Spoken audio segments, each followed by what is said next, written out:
Hey guys, Brooke Walker here with NPC News Online, and we are at the 2022 IFBB Optimum Classic Championships in Shreveport, Louisiana. And I am here with the man himself, Mr. Gary Udit. I work for the man. So, Gary, you have judged the show for years. I have. How many years, in fact? I think this is my sixth one, and to the point now where years ago, once I got here once, I would request it every year, and cool enough, Tyler sends me down here every year, so yeah, it's great. This show is really a great show, and I remember hearing you specifically say that last year, how well ran it is. The stage is awesome. Well, everything, Shreveport is a pretty well-kept secret. Cool town, a lot going on, easy from the airport. Here we are tied in, the hotel and the venue are right next to each other. Cool restaurant downstairs, restaurants around, casinos. I mean, frankly, you can't go wrong here. So I tell people all the time they should get their butt down here and compete. Yeah, I agree. I think Shreveport's kind of a hidden gem for sure. Yeah, I really agree. Plus, Superman, Robert Blunt, who puts this on, goes the extra mile in every way. And you find out that you quickly find out he's tied into the government here, all the way up to the governor's office, because of his trade-off being Louisiana is one of the second unhealthiest state in the country.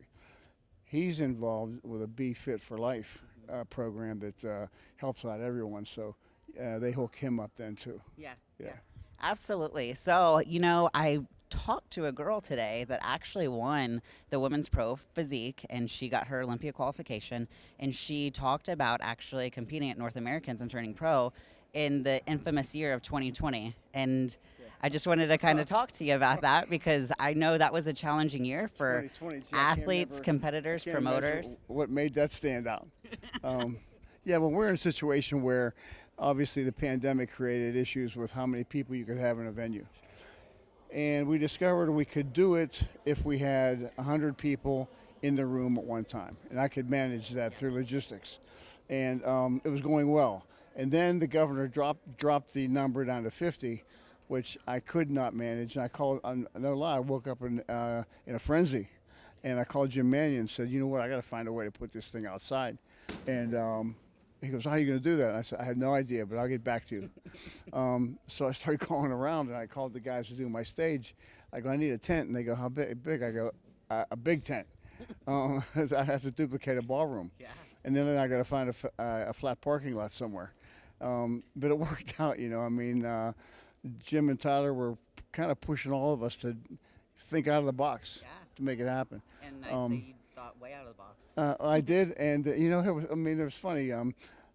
People expected it to be less than well done, because you're outside in a tent in a parking lot, and you couldn't tell once you were in there.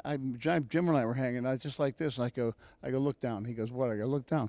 I go, you're standing in a parking lot, and to this day there are people who will tell you the lighting there was better than any other venue, because something about the lights. They would go up to the roof of the tent and bounce back and created this phenomenal lighting. So, yeah, it was a trip. Yeah. So is there maybe a redo in 2022 in a tent? You know what? Anything's possible. Don't tell Mr. Mannion. That's between us. Well, we definitely commend you on kind of rolling with the punches. I think 2020 was a roller coaster year. Think about some of the stuff people were doing. I mean, Tamer put one in some little joint you could only told 25 people or something like that. The guys were doing whatever they could to do it out of the box to make it happen. So everybody was innovative all of a sudden, just trying to make it happen for the athletes. And the athletes were coming up to us literally and saying, man, thanks so much for putting this on. I go, what, are you crazy? I go, somehow you've been getting ready since January and it's August. And I don't know how you did that. I frankly don't know how people did that. I don't either. Yeah. I'm right there with you.